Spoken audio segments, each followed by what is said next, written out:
Good morning, everyone. Hope you're well today. This week I've been thinking about sometimes the words of those closest to you.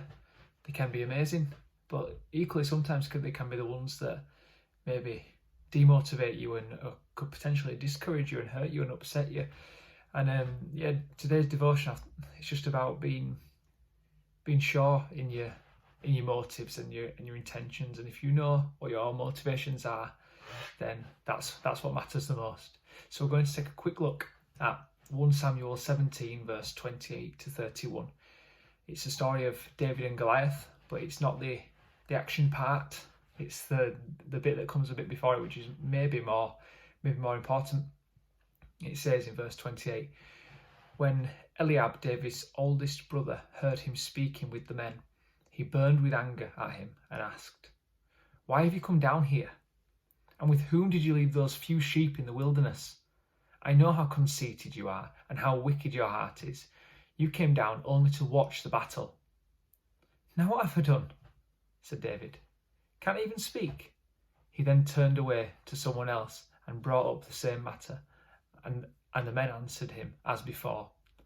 What David said was overheard and reported to Saul, and Saul sent for him. So David showed up at the army of Israel as Goliath was making his way towards them. And he was all about to kick off, as it were. And Eliab, his brother, someone who would have known David well, being his brother, he was angry with him because he didn't see David as being useful. He thought he was small and insignificant, hence his reaction. "Why are you here?" Hurtful words when David knew why he was there. I wonder if we've ever done that, if we've been guilty of that sometimes, given a throwaway comment to someone, maybe not thinking that it means that much, but it could be taken in a completely different way that could be very hurtful, especially if someone's thought long and hard about why they are doing something. He was angry as well, his brother, because he felt like he knew David's motivation. He calls him conceited, which means arrogant. He says he has a wicked heart.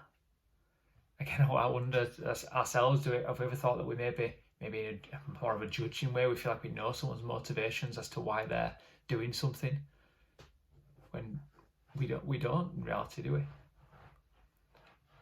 Eliab's quick judgment of David probably tells us more about his brother than it does about David, doesn't it? And maybe that would have been his motivation for being there. I wonder if we can maybe do that sometimes as well. He was angry as well because he felt that David had come to see a fight, and that's based on what he said in the previous verses, where he was questioning the army, saying, "Are we willing to let someone endanger the army of the living God?" But Eliab didn't take it as that. He took it as more of a, "Are you guys going to take that from him?" type thing. It reminded me a little bit of maybe when the small friend might stand behind the big friend and shout something towards the big guy that's coming towards him, trying to wind him up. Maybe he thought it was a bit of a small man syndrome type thing. But that wasn't David's motivation. His motivation was to maintain the reputation of the army and to see God's honour remain. David says to his brother, "Now what have I done? Can't I even speak?"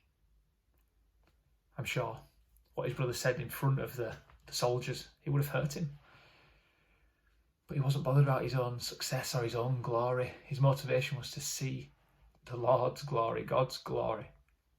David was so in tune with God. He wasn't fazed by the mocking of his brother. And by overcoming that, I think that maybe defeating Goliath was the easier part of the job for him. So for us today, let's consider how we speak to one another and make sure that we're being encouraging and that we're praying for each other to be as bold as David was. And maybe more importantly than that, if we hear God's call in our lives, in whatever way that might be, don't let yourself be discouraged by what some people might have to say to you.